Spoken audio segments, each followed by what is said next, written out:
Ngayong umaga po, titingnan po natin ano ba yung mga characteristics ng isang ama na pwede nating salaminin sa karakter ng ating Diyos Ama. Paano ba tayo magiging mabuting ama? Yung mga tatay dito, paano ba magiging mabuting ama?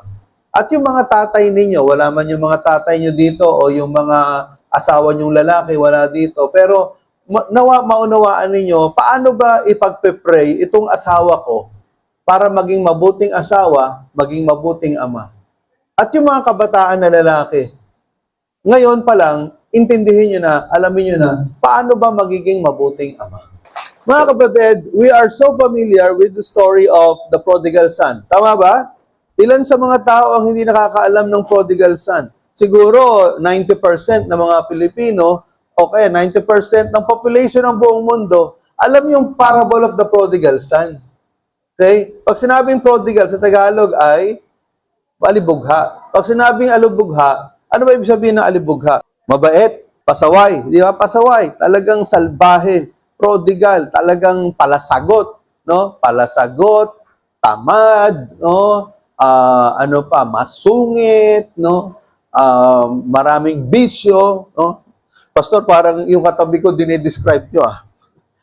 So, yun po yung sabihin ng prodigal. Kaya mga kapatid, no? So, yun ang pag-uusapan natin ngayon. Kaya lang, ang focus natin, hindi lang doon sa prodigal son, kundi ang focus natin, dahil Father's Day ngayon, ang focus natin doon sa tatay. That's why I entitled our sermon, The Parable of the Loving Father. Naunuan po ninyo. Kasi madalas, ang focus natin doon sa anak Nakakalimutan natin yung tatay. Pero actually, ang talagang bida rito yung tatay. Naunahan po ninyo. Kasi yung tatay, sumisimbolo sa pagiging tatay ng Diyos sa ating lahat. Naunahan po natin. Okay, so, ano ba yung 5 maling ugali sa kwento ng alibughang anak at ng kanyang kuya? Actually, hindi lang isang alibugha dito Yung kuya na natira din. Okay, so, mula sa alibughang anak, okay, yung mga anak, no, makinig kayo, ha? Para sa inyo to, yung first part ng sermon para sa mga anak. Okay, ano ba yung 5 maling ugali? Number 1, suwail. Rebellious. Kasi ang sabi dun sa Lucas 15, talatang 12, Ama, ibigay nyo na po sa akin ang mamanahin ko. Alam niyo, sa tingin nyo ba may mali dito? Yung bang, Tay, pwede ba yung inheritance ko, pakibigay nyo na sa akin? May mali ba doon? Sa palagay nyo, may mali ba doon? Meron. Anong mali doon? Hindi niya hinintay na mamatay yung tatay bago niya kunin yung inheritance. So, noong unang panahon, kapag ka hiningi mo yung mana mo at malakas pa yung tatay mo, hindi pa naghihingalo, para sinasabi mo, Tay, mamatay ka na at ibigay mo na sa akin yung mana ko. Yun ang kultura noong unang panahon. Kaya itong lalaki ito, itong anak na to, talagang masama. Naunahan po niyo, masama talaga siya. Talagang, hindi niya tinuturing na tatay yung kanyang ama. Kung hindi isang, sabihin natin, palabigasan siguro. Now, mga kapatid, abuti na lang, itong tatay, mabait talaga Sobrang bait. Ibinigay yung mana. Parang ang hirap tanggapin. Siguro kung kayo yung mga tatay at ihingin sa inyo yung mana ninyo noong unang panahon, abay, aabutin na, eto, makukuha mo, eto, mana mo. Di ba? So in application, ganyan din tayo minsan kay Lord. Okay? Ayaw nating maghintay o sumunod. Gusto natin tayo ang may control sa buhay natin. Kahit hindi pa tayo handa o hindi pa panahon. Kasi itong kabataang ito, wala pa sa takdang edad Wala pa sa tamang edad. At talaga hindi pa panahon kasi nga malakas pa yung tatay. Pero sa panahon natin, marami sa atin ganyan din na inisip natin, sama naman itong batang to. Pero actually, pwede mo isalamin yung sarili mo Bakit? Kapag kami hinihingi ka sa Diyos, na pinipilit mo na ibigay sa iyo ng Diyos at sumasama ang loob mo, pag hindi binibigay sa iyo, nagtatampo ka. Minsan, may nasasabi ka na hindi maganda. Diyos ka ba? Ba't hindi mo binigay sa akin yung gusto ko? Kung talagang Diyos ka, edi sana binigay mo yung kaligayahan ko. O kaya, minsan, hindi mo masabi sa Diyos yun, pero nagtatampo ka sa church. Hindi ka na uma-attend. Naunawaan natin. Naalala ko, when I was in high school, nung fourth year na kami, kumuha kami ng scholarship exam dito sa BSU, Bulacan State University. Kaya dati bikat, Bulacan College of Arts and Trade. Ang dami namin kumuha doon sa may Kawayan ka, ang dami namin kumuha. Ako, I was expecting na papasa ako. Hindi ako pumasa. Samantala, alam nyo, kaka-born again. Sabihin, umaten ako na, hindi pa ako born again, pero umaten ako sa church, doon sa church na ngayon, na Central. Mga 2 or 3 or 4 weeks na ako umaten. Tapos, nag-pray ako. Sabi ko, sana makapasa ako. Hindi ako nakapasa. Ang sama ng loob ko. Magmula nun, hindi na ako umalit. Hindi na ako bumalik. Ano yun? Siguro, 4th year high school ako nun. Hindi na ako umaten, hindi na ako bumalik. Talagang sumama ang loob ko sa Diyos. Sabi ko, ba't di ako pumasa? Wala na. Sabi ko, nakakahiya naman, bumagsak ako. So, kailan ako bumalik? After 1 year na uli. Pero, doon ko na-realize na, kaya hindi binigay sa akin ng Diyos yun, kasi hindi yun ang plano niya sa akin. Kasi, parang itong lalaking ito, na pinipilit niya yung gusto niya. So, sana matuto tayo, mga kapatid, na sumunod sa kalooban ng Diyos at tanungin natin, Lord, panahon na po ba? So, kung hindi pa panahon, wag tayong magpumilit. Pangalawa, mula sa alibugang anak, yung magastos at walang disiplina. So, nakuha na nga niya yung mana niya. So, ang sabi ng ibang Bible scholars, siguro, ang mana nito nakuha, ang malaki, siguro, mga 50 million pesos. Wow, grabe, no? 50 million pesos. Ikaw, anong gagawin mo sa 50 million? Isipin nyo na lang, binigyan ka ng 50 million na mana. Maliit ba yon? Maliit o malaki? Malaki. Hindi ba? 50 million eh. So, pero itong lalaki ang ginawa niya, sabi sa Lucas 15, talatang 13, nilustay niya yung kayamanan sa bisyo. Gabi-gabi, party-party. No? Gabi-gabi, talagang nagsugal dito, sugal doon, babae dito, babae doon. So, imagine ninyo, ang sabi doon sa wika English, no, he spent his money, his life in a riotous way of living. Riotous, ibig sabihin, talagang grabe yung kanyang ginamit niya yun. Talagang hindi lang nilustay, talagang hindi ko ma-describe eh. Yung sobrang paggasta na walang patumanggang paggasta, nagbuhay milyonaryo. Talagang grabe yung lahat ng bisyo siguro gabi-gabi. Iba-ibang babae ang kasiping nito. Can you imagine that? Yung 50 million, 1 taon, 2 taon, ubos yun eh. Kung gabi-gabi, yun ang lifestyle mo, di ba? So, ganun na nangyari. So, in application, kapag hindi natin pinapahalagahan ang mga biyayang galing sa Diyos, galing kay Lord, nasasayang ang pagkakataon at ang buhay. May kilala ko na kumita na ng 10 million sa business niya. Pero alam niyo, naubos din. Bakit? Parang prodigal son eh. Talagang parang namuhay na parang daga. Hindi alam kung saan titira. Pero nagkaroon na siya ng 10 million ha. Ang sakit nun, di ba? Sabi nga niya doon sa ate niya, ate, mayaman na. Sabi nung ate, ingatan mo yan. Hindi iningatan. Nagbuhay prodigal. Ubos yung 10 million mo. Ang sakit, di ba? So, pangatlo, eto na nga, pangatlo, mayabang o proud. Kasi, naubos na nga yung kayamanan niya, so, nagutom na gutom. So, pumasok na sa itang trabaho. Anong trabaho yung pinasok niya? Tagapagpakain ng baboy. Alam niyo, nung unang panahon, ang mga Israelita, hindi kumakain ng baboy. Ang kumakain ng baboy, yung mga hintil, yung mga hindi Israelites. So, ang pinakamababang uri ng hayop sa Bible times, yung mga baboy. So, can you imagine that? Isa kang Israelita, pinapakain mo yung mga baboy, yun ang pinakamababang uri ng hayop nung panahon na yon sa tingin ng mga Israelites. So, isabihin, parang initinitin mas mababa ka pa doon sa baboy na pinapakain mo. At ang sabi doon sa Bible, gutom na gutom, itong lalaking ito, na halos gusto niya makipag-agawan sa pagkain doon sa mga baboy.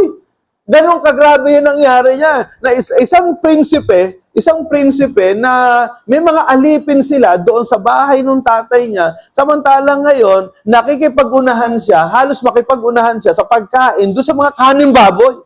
Can you imagine kung gaano kalalim yung kinabagsak nitong batang lalaki na to?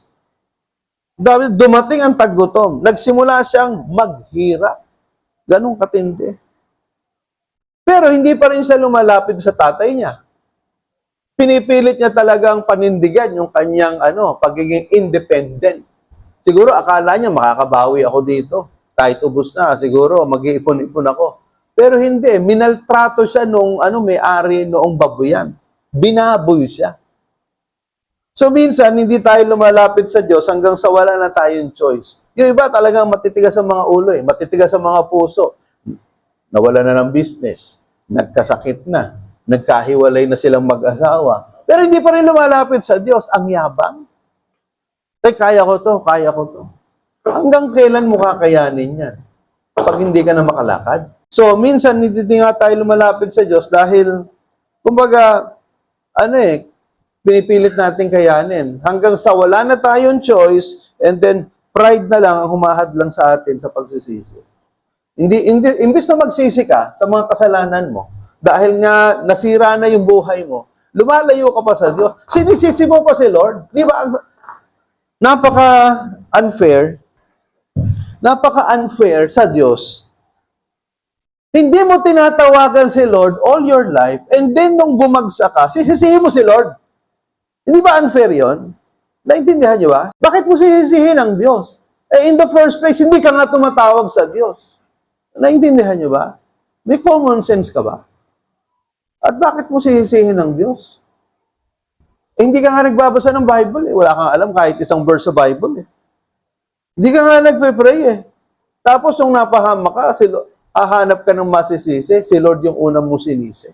Bakit hindi mo sisihin yung sarili mo sa katigasan ng ulo mo? Ito naman, yung pang-apat, ito na nga. So, ang ginawa naman nung bunsong anak, di ba, bumalik doon sa tatay. Pero mamaya natin pag-usapan yon. Nung bumalik na, nalaman nung kuya na bumalik itong kapatid. Nung bumalik, ibis na pagalitan ng tatay nila, niyakap pa at pinaghanda. So, itong kuya, nagalit. Ang sabi dito, bakit may handaan dito? Ang sabi nung alipin nila, kasi po dumating yung kapatid ninyo na mabuti po at buhay yung kapatid ninyo at bumalik.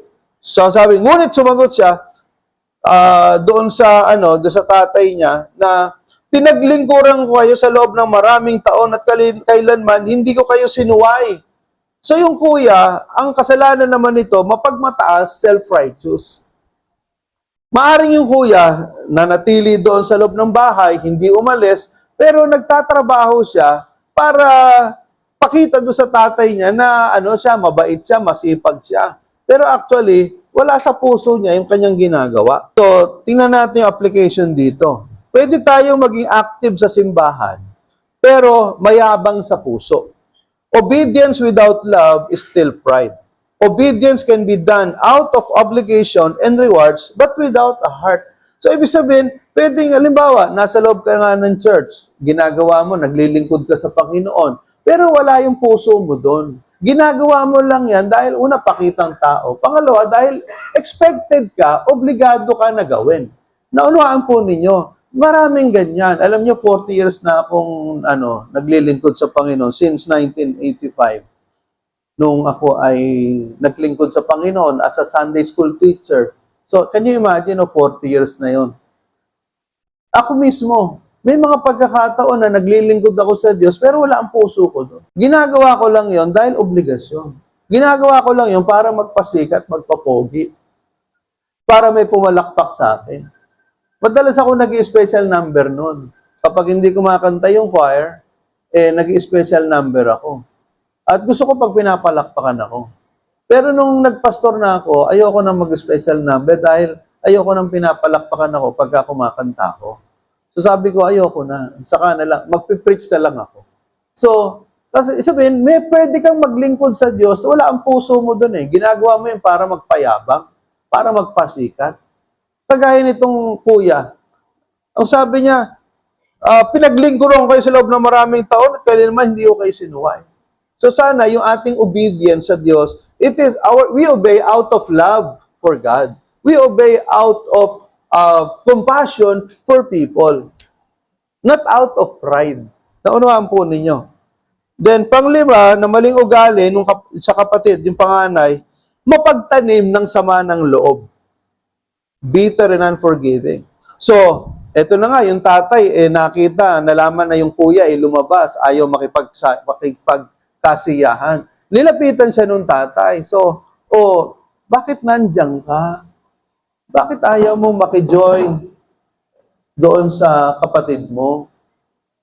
So ba talagang ang laki ng tampo nung kuya. Ang sabi doon, ayaw niyang pumasok sa handaan. Ayaw pumasok, talaga ang laki ng tampo. Kasi nga, mapagtanim ng sama ng loob. So, mga kapatid, ilan sa atin dito, mapagtanim ka ng sama ng loob. You are bitter, unforgiving. Pag may nagawang kasalanan sa iyo, halimbawa, yung asawa mo, yung anak mo, yung tatay mo, hindi mo mapatawad. Tandaan natin, pinatawad tayo ni Lord. Bakit hindi tayo matutong magpatawad? Ikaw nga, dami mong ginawang kasalanan. Hindi nga mabilang yung kasalanan mo. Pero pinatawad ka ng Diyos. Naintindihan niyo ba? Ikaw nga hindi ka nga pumapatay ng aktual, pero sa isip, ang dami mo nang napatay. Pero pinatawad ka rin ni Lord. Naintindihan niyo ba? So, dapat marunong tayong magpatawad. Marunong tayong tumanggap sa mga taong nagsisisi. Kasi itong batang anak na to, yung pagbalik niya doon sa tatay, ito pagpapakita ng pagpapakumbaba at pagsisisi. Dapat marunong tayong magpatawad sa mga taong nagsisisi. Naunawaan po natin. Okay? So, actually, there are two prodigals here. Meron dalawang alibughang anak dito, na pinag-usapan natin. One is outside the house, yung bunso, while the other one is inside the house. Okay? So, dalawa po yung prodigal dito, no? Yung isa inside the house, yung kuya, yung isa outside the house, yung bunsong kapatid. In application, one group of prodigals is outside the church. Ito po yung mga taong walang pagkakilala sa Diyos. Ito yung mga taong galit sa Diyos. Ito yung mga taong ayaw magbasa ng Bible. Ito yung mga taong mabibisyo. Ito yung mga taong inuuna yung kamunduhan kaysa sa kabanalan. Ito yung pagkaaraw ng linggo, ang gusto niya mag-outing. Ang gusto niyan mag-swimming. Ang gusto niyan mag-SM. Ang gusto niyan gimmick. Yun yung mga outside the house or outside the church. Pero, meron namang yung isang prodigal inside the church. Sino itong mga taong ito? Ito yung mga nagsisimba, pero walang pagbabago ang buhay. Ito yung mga kabataan na ang habol lang sa church ay yung lugyugan. Pagka, halimbawa, TGIS, ang saya-saya, may mga games, merong mga kantahan, rock and roll, kay Lord. Wala namang mali doon. Daming kasi, kagaya noong June 12, pinapanood ko yung mga kabataan, ang sasaya. Sobrang saya ng mga kabataan habang doon sa nung June 12 nandun tayo sa Ohana Private Resort. Natutuwa ako dahil yung mga kabataan natin ang ganda ng bonding, talagang nagkakasiyahan. Kaya lang, kung itong mga kabataan ito, ang habol lang nila ikasiyahan sa church, pero walang pagbabago ang mga buhay. You are a prodigal who is inside the church.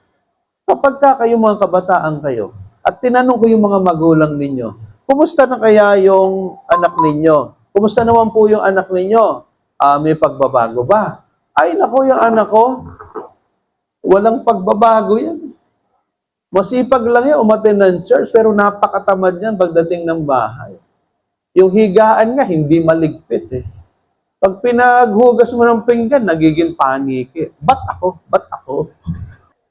Kung hindi man paniki, wait lang. Yun lang ang lingwahe ng anak ko, wait lang. Ano meron ginagawa? Nag-ML. So, sana yung mga kabataan, pag tinanong ko yung mga magulang ninyo, kumusta naman po ito? Ay, naku, pastor, mabuti lang naka-attend sa church nyo yan. Nabago yung buhay, hindi na pala sagot. Hindi na, masipag ng mag-aral. Ang sipag sa kusina, at kahit na hindi ko utosang maglaba, naglalaba. Nagkataon lang yung puti kasama nung dikolor. Sumobra sipag. So, sana di ba? So, dapat may pagbabago. mga kapatid, may pagbabago ang buhay. Dapat may patotoo ka. Naunawaan natin. At yung mga tatay, eto na, kayo na to. Dapat, pag tinanong kayo mga asawa ninyo, kumusta naman yung asawa po ninyo? Ay, nako, pastor. Linggo-linggo nasa simbahan nyo yan, di ba? Wala namang pinagbago yan. Para pa rin demonyong nagkatawang tao yan. Walang natututunan niya sa sermon ninyo. Pero linggo-linggo nasa inyo. Hindi ba ang sakit? Bilang pastor, ang sakit nun eh. Asang-asa ko na natututo ka, nag-grow yung faith mo yun, nababago yung buhay mo, pero pag tinanong ko yung asawa mo, walang nalang layasan ka. Di ba? Anong klase ka? Di ba dapat, pag tinanong ka asawa mo, naku, pastor, mabuti na lang, naka-attend sa church nyo yan. Naku, yung asawa ko, dating pamangkin ni Satanas, ngayon, grabe. Parang kapatid ni Michael at ni Gabriel. Naging anghel ang ugali. Ano bang pinakain nyo sa asawa ko? Ano ba itinuturo nyo sa asawa ko? At talagang grabe yung pagbabago. Hindi ba ang sarap pagkaganon, di ba, mga tatay? Ang sarap pagkaganon yung parang sabi nung asawa, pastor, ibang tao yung asawa ko. Pwede palang mangyari yun. So sana mga kapatid, ganon, no? Okay? Now, what did God do dito sa dalawang ito? Una, He removed all the blessings of the outside prodigal until he was empty and poor outwardly, without money and dignity, and had no choice but to return to his father. Ibig sabihin, inalis ni Lord yung 50 million, yung kayamanan nitong bunsong anak na ito. Inalis ni Lord lahat ng pabor, lahat ng blessing, ginawang empty and poor itong lalaking ito. Outwardly, wala siyang money. Outwardly, wala siyang dignity. Kaya nga naging tagapagpakain ng baboy. So, tandaan natin ito. Lagi ko sinasabi ito. Ang Diyos mapagbigay. Ang Diyos mabait. Ang Diyos sumasagot sa panalangin. Pero tandaan nyo, kung ang Diyos marunong magbigay, marunong din siyang bumawi. Yan ang nakakatakot dyan. Kapag binawian ka ng Diyos dahil sa tigas ng ulo, huwag mo nang hintayin na bawiin ng Lord yung kayamanan mo, yung katalinuhan mo, yung galing mo, yung husay mo. Hanggang sa maging tagapagpakain ka na lang ng baboy. At doon ma-realize, kailangan mo ang Diyos. Now, anong ginawa niya naman dito sa kuya? He rebuked, pinagalitan. He rebuked the inside prodigal, yung mas matanda, because of his self-righteousness, yung bang matuwid sa kanyang sariling paningin, bitterness, sama ng loob, unforgiveness, hindi marunong magpatawad, until he realized that he was empty and poor inwardly, without satisfaction and peace of mind.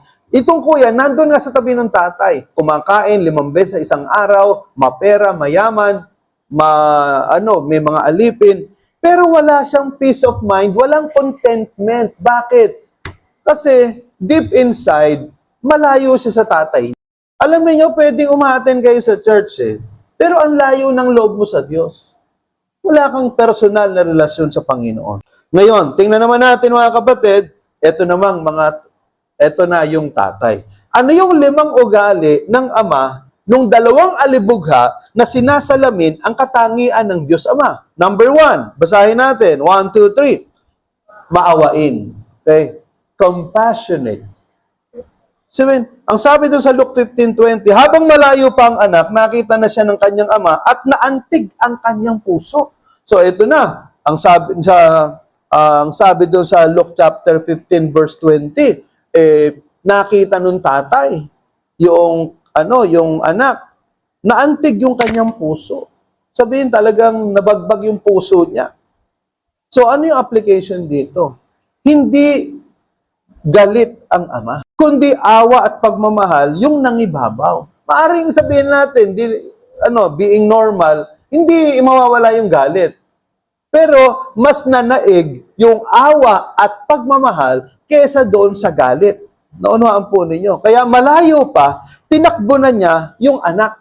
Eto pwede namang hinintay nung tatay yung anak na makarating doon sa bahay. Pero bakit tinakbo niya? Kasi according to the culture of the Israelites, kapag kayong anak, talagang pasaway, matigas ang ulo, at talagang lumalaban sa magulang. Ang sabi po sa Old Testament, sa aklat ng Deuteronomio, dadalin ng tatay yung anak na pasaway doon sa mga elders of the city at hahatulan yan. Anong gagawin? Mga kapitbahay, babatuhin niyang anak na yan na pasaway, tamad, at matigas ang ulo, talagang makasalanan, babatuhin yan hanggang sa mamatay. Ngayon, bakit tinakbo ng tatay? Niyakap niya yung anak niya. Ano yung sabihin? Pinoproteksyonan niya yung anak niya doon sa mga kapitbahay na nag-aabang doon sa anak niya na suwail para batuhin. Naunawaan po ninyo, kung hindi tinakbo ng tatay yon at hindi niya niyakap, patay yung batang yun. Kasi yun ang batas nila eh. Babatuhin hanggang sa mamatay yung mga prodigal sons. Naunawaan po ninyo. So, kaya mga kapatid, sa atin, di ba, ganito si Lord sa atin. Hindi hinahayaan na mahirapan ka na mag-isa. Okay? Siya mismo ang lalapit at yayakap sa inyo. Naunawaan po natin. Now, pangalawa, mapagpatawad. Yung tatay, mapagpatawad. Okay, forgiving. Nilapitan niya ito, niyakap at hinalikan. So, pwede sigurong ginawa, halimbawa, normal, ordinaryong tatay na bumalik ka pa. Okay, parang gano'n, Nilustay mo yung kayamanan. May mukha ka pa na humarap dito. Ang kapal ng mukha mo. Gumapang ka. Pero hindi gano'n ang ginawa ng tatay, di ba? Niyakap Niyakap at hinalikan. Anong sabihin ito? Pinatawad. Hindi sinumbatan, hindi sinermonan. Kasi yung anak, kumbaga, nung nasa akto ng paghingi ng tawad, ang ginawa ng tatay, niyakap hinalikan Hindi na tinapos yung speech ng anak Kasi, yun lang pagbabalik ng anak. Yun lang ay simbolo na ng pagpapakababa at pagsisisi. So, hindi sinumbatan, hindi sinermonan. Agad-agad ang kapatawaran ng ama. Hindi dahil deserve ito ng anak, kundi dahil mahal niya ito. Okay? So, mga kapatid, pinagpapala tayo ng Diyos. Lahat tayo dito, mabuti at masama. Makasalanan o hindi. Pinagpapala tayo ng Diyos, hindi dahil sa mabuti tayo. Hindi dahil mabait tayo. Pinagpapala tayo ng Diyos kasi mabuti siyang Ama. Naunahan po natin. So remember, God blesses us because He is good. Not because we are good. In fact, we do not deserve the blessings of God.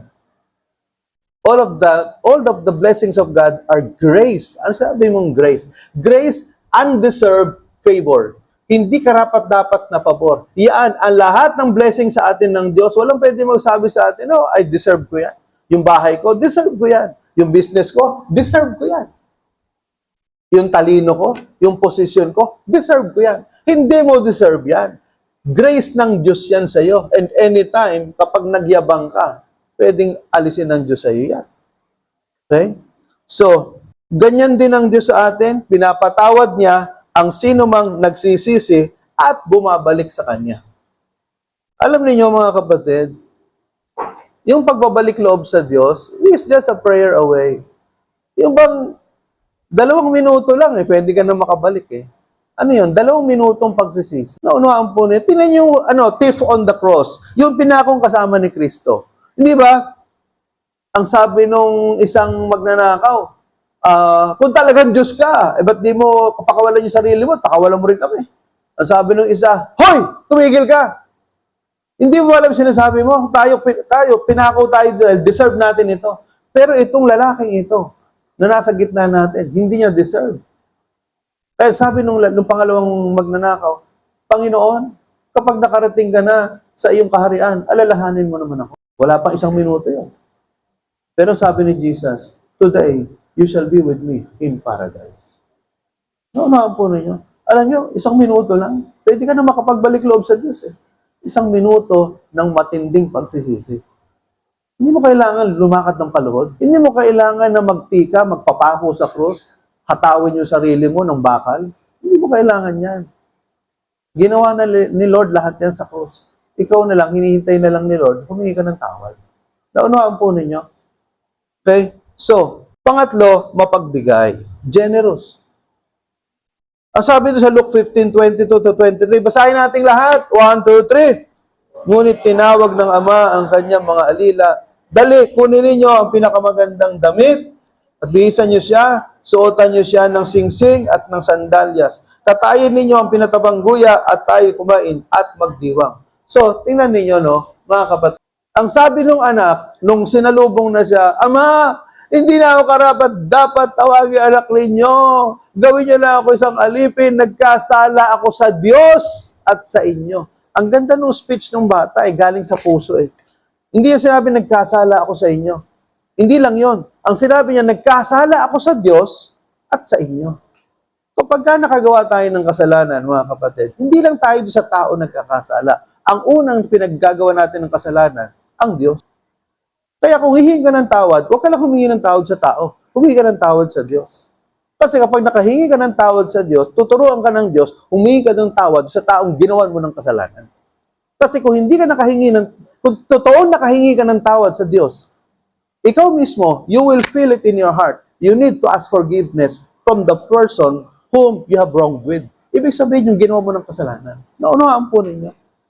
Eh, alam ba, pastor, nakahingi na akong tawad sa Diyos, hihingi pa ba ako ng tawad dyan sa asawa ko na yun? Eh, dapat lang. Hindi ka lang naman sa Diyos nagkasala eh. Doon sa ginawan mo ng kasamaan, humingi ka ng tawad. Eh, paano, pastor, hindi ako patawarin? Hindi bali na. Ang mahalaga, nakagawa ka ng bagay na dapat mong gawin. Humingi ka ng tawad. Sino na ang may kasalanan nun? Siya na, kasi hindi sa marunong magpatawad. Naunawaan natin. Now, ang sabi ng anak, Ama, hindi na ako karapat, dapat maging anak, gawin niyo na yung alipin. Grabe, no, talaga sobrang pagpakwababa. Pero sabi nung tatay, hinalikan siya ng hinalikan. Ang sabi niya, ngunit, tinawag na mga kanyang, dali kunin niyo ang pinakamagandang damit, singsing at sandalyas. Ano ibig sabihin nun? Robe, ring, shoes. Ibig sabihin nun, you are not a son, you are not a slave, you're my son. You are not a slave, you're my son. You are not a slave, you're my son. Naunawaan po ninyo. Para sinasabi niya, I love you. I love you. I love you. You are not a slave. Hindi ka alipin. Ikaw ay anak ko. Hindi ka alipin. Ikaw ay anak ko. Kasi yung robe, ring, and shoes, these are signs of a prince. Prinsipe yung anak niya eh. Ay, sasabi nung tatay, ibinabalik ko sa iyo yung pagiging prinsipe mo ng ating kaharian. Kaya sabi doon, katayin niyo ang pinatabang guya at tayo kumain at magdiwang. Celebration. Hindi sinabi ng tatay, abay, magdusa ka. 1 taong kang magpakaalipin para patunayan mo, talagang nagsisisi ka, 50 million ko, nilustay mo. Tinuring mo akong patay. Mong anak ka. Kaya, ngayon, tuturing din kitang patay. Sinabi ba yon? Hindi ah. Naunawaan po ninyo. So, in application, hindi lang siya mapagpatawad. Kundi, nagdiwang pa siya. Ibanilik niya ang dangal ng anak. Paano niya ibinalik? Ibinalik niya yung robe, ring, and shoes. Yung balabal, yung singsing, at yung sandalyas. Si Lord, hindi lang siya nagpapatawad. Binubuhusan pa niya tayo ng masaganang grasya, pagpapala, at ibinabalik yung ating dangal. Naunawaan po ninyo, kahit napakarami mong kasalanang nagawa, kahit kung sino-sino pa ang kinabitan mo. Hindi ba yung babae sa balon, John chapter 4, na humihingi si Jesus ng tubig. Ang sabi ni Jesus, tawagin mo yung asawa mo. Ang sabi nung babae, wala po akong asawa. Sabi ni Jesus, totoo. Kasi yung kinakasama mo, hindi mo asawa kasi nakalimang asawa ka na. So, pinatawad siya ni Jesus. Kaya itong babaeng ito, babae sa balon. Talagang tuwan-tuwa dahil na pinatawad siya ni Jesus. 5 asawa, 1 kabit, napatawad ni Jesus. So, yung sabihin, mga kapatid, kahit na napakasama ng ginawa mo, kaya ka pa rin patawarin ng Diyos. Kaya niyang ibalik yung dangal mo na nawala. Naunawaan po natin. Now, matyaga, patient. Luke 15:27-28. Dumating po ang inyong kapatid, sagot ng alila. dahil ang kanyang kapatid ay nakabalik ng buhay at walang sakit. Nagalit ang panganay at ayaw niyang pumasok sa bahay. Pinuntahan siya ng kanyang ama at pinakiusapan. So tingnan niyo, nagalit. Sabi, bakit may kasiyahan dito? Ano itong celebration na to? Sabi ng mga alila, pinapatay po, naghanda po ang tatay ninyo dahil yung kapatid ninyo nakabalik ng buhay at walang sakit. Nagalit, imbis na matuwa, nagalit. So, pinuntahan siya ng tatay ngayon. At inalo-alo siya. Siguro parang sinabi ng tatay, anak, kung ikaw nasa kalagayan ng bunso mong kapatid at bumalik, nagsisisi, nagpapakababa, hindi mo ba tatanggapin? So, nahimasmasan yung kuya. So, ano ibig sabihin, yung tatay, matyaga, patient. Sabihin, yung bang talaga mahaba yung pasensya niya kahit ganun yung ugali nung kuya. Now, in application, sa halip na pagalitan yung panganay, mahinahon siyang kinausap ng ama. Ang Diyos ay hindi madaling magalit. Tama ba? Kung madaling magalit ang Diyos, ubos na tayong lahat dito. Pagpasalamat tayo, napakahaba ng pasensya ng Diyos.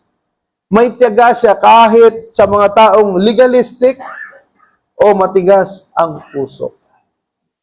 Magpasalamat ka sa Diyos dahil ang Diyos ay mapagpatawad. Mahaba ang pasensya.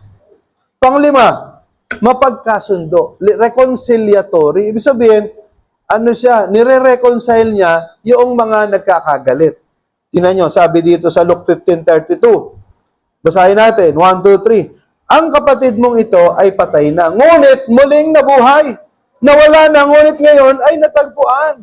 So, talagang pinapaliwanagan nung tatay yung kuya. Talagang gusto niyang magkasundo yung dalawa. In application, hindi lang sa alibugang anak, pati sa panganay, gusto ng ama na maibalik ang tamang relasyon. So, ibig sabihin, hindi lang yung tatay ang gustong makipagbalikan ng relasyon doon sa bunsong anak. Kundi, yung bunso, saka yung panganay, gusto rin niya na magkasundo. Sa pamilya, no, mga tatay, dapat may pagkakasundo. Naunawaan po ninyo, may pagkakasundo. Okay? So, ang mga tatay, ano yan? Kumbaga, peacemaker. No? Ito yung tanong ko sa mga tatay, peacemaker ba kayo? O kayo yung namumuna ng gulo? So, nais ng Diyos na maibalik yung tamang relasyon. Layunin ng Diyos ang pagkakaisa, kapatawaran, at pagbabalik loob sa bawat isa.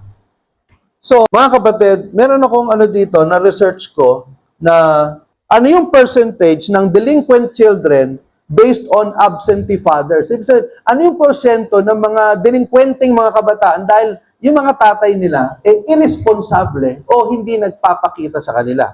Okay, so ito po yung according to the research. 85% of youth in prison grew up in a fatherless home. 85% ng mga kabataan na nasa kulungan, kaya sila nasa kulungan dahil lumaki sila na walang tatay na kinikilala. 63% of youth suicides are from fatherless homes. 63% ng mga nagpapakamatay na kabataan dahil walang tatay silang malapitan. 71% of high school dropouts came from fatherless homes. Ibig sabihin, yung mga dropout sa high school ng mga kabataan, 71% dahil walang tatay na gumagabay sa kanila. 85% of children with behavioral disorders come from homes without fathers. Sabihin, yung mga kabataan na medyo pasaway talaga, mga bully o yung ugaling kanto. Kasi 85% walang tatay na gumagabay sa kanila. So, 70% of juvenile in state-operated institutions come from homes where the father is absent. So, 70% daw po ng mga kabataan nasa juvenile homes or nasa parang boys town, dahil yung mga tatay ay irresponsable at walang gumagabay sa kanila. So, mga kapatid, nakakalungkot, di ba? Ito lagi itong nababanggit, siguro more than 100 times na. Meron nagpa-deliverance sa akin na galing po sa isang malaking simbahan. Hindi ko nasabihin ko anong church kasi sikat yung church, sikat yung pastor. Pero wala silang deliverance ministry. Ang ministry nila prayer, puro prayer. So, Itong, yung song leader doon sa church nila, asawa niya. At magulo yung pamilya nila. Yung asawa, at parang gusto nang makipaghiwalay sa kanya nung asawa niya. Tapos nagpa-deliverance siya sa akin. Nung tinatanong ko na kung ano yung mga problema niya, kasalanan na dapat, hingi ng tawad, alam niyo, sabi niya sa akin, Pastor, doon po sa desktop ko, sa hard drive ko, merong 40 gigabytes na pornography. Kahit po yung mga 100 years ago pa, meron ako nun, pictures, videos, pornography. Ano yung pornography? Alam mo, yung kalas. Sabi ko, ano pa ang kwento no? Alam niyo, Pastor, 7 years old pa lang ako. Isinasama na ako ng tatay ko sa mga live show. Alam niyo yung live show? Yung nagse-sex ng live, pinapanood niya, nasa stage. Yung mga lalaki, alam niya, 7 years old pa lang daw siya. Grabe. Corrupted yung isip niya, 7 years old. Sabi niya, pero ito, Pastor, ang tatay ko, deacon sa isang church, diakono sa isang simbahan. Kapag papasok ka sa kwarto, sa office ng tatay ko, mamimili ka kung saan ka titingin. Sa kaliwa o sa kanan. Kasi sa kaliwa, puro Christian books. Sa kanan, puro mga pornography. Hustler, playboy, at kung ano pang malalaswa. Kaya pag pumasok ka sa office ng tatay ko, mamimili ka, kaliwa o kanan. Kaliwa o kanan. Ang tatay ko nagturo sa akin ng kalaswaan. Naintindihan niyo ba? Hindi ba ang sakit naman? Ang sakit tanggapin. Na kung sino pa, yung tatay mo na dapat protector mo, siya naging predator. Sa pag sumira ng pagkatao mo. Naintindihan niyo ba? Kaya yung mga tatay dito, ang tanong ko sa inyo, nagagabayan niyo ba yung mga anak ninyo ng tama? Naipagpipray niyo ba yung mga anak ninyo? Nabibigyan niyo ba ng tamang pangaral yung mga anak ninyo? You are a product of the discipline of your parents, especially your father. Kung ano ka ngayon, dahil gano'n, ang pagpapalaki sa iyo ng mga magulang mo, lalo na ng tatay mo. At kayo mga tatay, yung mga anak ninyo, kaya ganyan yan, bunga yan ng klase, ng disiplinang ibinigay mo. Kaya wag mo sisihin yung anak mo, anak, ba't ka ganyan? Para kang demonyo. Ibalik mo yung tanong sa sarili mo, bakit ikaw mukha kang demonyo? Kung yung anak mo parang anghel, kasi yun ang pagpapalaki mo, tama yung pagpapalaki mo. Purihin ang Diyos, tama yung pagpapalaki mo. Unahan po natin mga kapatid. Sabihin natin, Pastor, may pag-asa pa ba? Meron. Unang-una, humingi ka ng tawad sa Diyos, kayong mga tatay. Lumuhod kayo sa Diyos, humingi kayo ng tawad sa Panginoon. Pastor, Lord, patawarin niyo po ako na nagkamali ako sa pagpapalaki ko sa anak ko. Patawarin niyo po ako. You have a long way to go in order to redeem the character of your children. Hindi madali yan. Pero dapat, magsimula ka sa tamang hakbang. Kung nagkamali ka ng pagpapalaki sa anak mo, itama mo yung sarili mo una.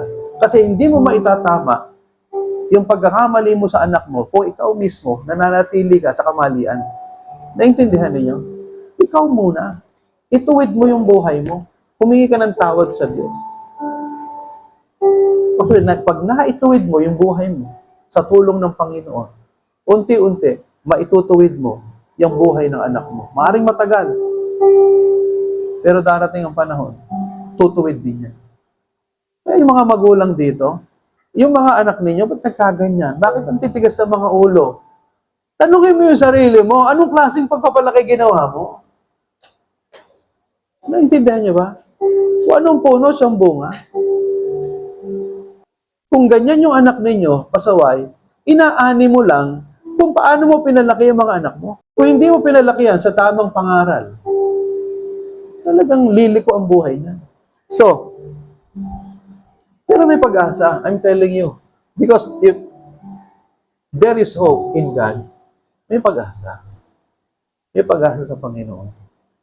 Maraming kwento ng mga nasa kulungan na kabataan. Nung nakulong, na born again, tumino ang buhay. Okay? So, mga kapatid, in conclusion, merong si Ernest Hemingway, isang sikat na manunulat. So, sa kanyang short story, ang title nito, Dear Paco. Kasi, yung isang young man in Spain, si Paco ang pangalan, umalis siya ng bahay para mawala doon sa control ng tatay. Gusto niya mag-independent. Pumunta siya sa Madrid para maging bullfighter. Isabihin yung, di ba, yung bullfighter, yung may mga, yung matador, no? Alam niyo yun. Kaya lang, hindi siya pinalad. So, nagkaloko-loko yung buhay niya. Sinundan siya ng tatay. Yung tatay ni Paco, sinundan siya sa Madrid. At ang ginawa nitong tatay, nagpa-advertise sa Madrid newspaper. So, nagpa-advertise, ang sabi doon, "Dear Paco, tagpuin mo ako sa harap ng Madrid newspaper office bukas ng hapon. Lahat ay napatawad na. I love you, Papa." Yun ang sabi nung tatay doon kay Paco. Alam nyo, kinabukasan, hindi lang isang lalaki ang pumunta doon sa harap ng Madrid newspaper, kundi 800 na kabataang lalaki ang pangalan Paco. Ano ibig sabihin nito? Napakaraming kabataan ang nangangailangan ng kapatawaran galing sa kanilang ama. Kagaya din naman sa atin. Marami sa atin nangangailangan ng kapatawaran galing sa Diyos. Naunawaan po natin. At ang Diyos laging naghihintay sa atin na patawarin tayo. Ang sabi po dito sa Efeso 1:3, basahin natin lahat sa wikang Tagalog. Purihin ang Diyos at Ama ng ating Panginoong Hesukristo. Pinagkaloob niya tayo ng lahat ng pagpapalang espiritual na nagmumula sa langit dahil sa ating pakikipag-isa kay Kristo. Ibig sabihin, ang ating Diyos ay Diyos Ama na mapagbigay lahat ng pagpapalang espiritual na galing sa ating Diyos Ama ay binigay niya sa atin sa pamamagitan ni Jesucristo. Ano po ibig sabihin ko nito? Kailangan isuko mo ang buhay mo kay Kristo. Kilalanin mo siya bilang Panginoon, tagapagligtas at Diyos ng iyong buhay para yung pagpapala na galing sa ating Diyos Ama, dumiretso sa iyo. You cannot receive the blessing of the Father without Jesus Christ in your life. Naunawaan po natin. At ang Diyos laging naghihintay sa iyo. God is waiting for you. Thank you, Jesus. We praise you, Lord. And we bind all the works of the enemy in this place. We command the works of the devil to go to the feet of Jesus. We command the angels of the Lord, according to Hebrews 1:14, to bind these demonic spirits and bring them to the feet of Jesus Christ. Salamat po, Panginoon. May this sermon be one of the very best sermons and one of the most memorable sermons that we will ever hear in the year of 2025. Thank you, Father. This is our prayer in Jesus' name. Amen. Palakpakan natin ang Panginoon. Hallelujah. Praise the Lord. Praise the Lord.